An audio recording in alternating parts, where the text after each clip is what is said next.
আসসালামু আলাইকুম। যুগান্তর পত্রিকার অনলাইন থেকে পাঠ করছি শিরোনামগুলি। ইসরায়েলের 3 যুদ্ধবিমান ধ্বংস ও 2 পাইলট আটক। আবারও ইরানে ইসরায়েলের হামলা শুরু।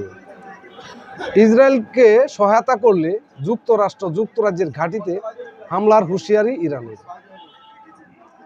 ইরানের পক্ষ নিয়ে ইসরায়েলের বিরুদ্ধে যা বলল চীন। ইরানের পক্ষ নিয়ে ইসরায়েলের বিরুদ্ধে চীন বলছে, ইসরায়েলের হামলার কঠোর নিন্দা জানিয়েছে চীন।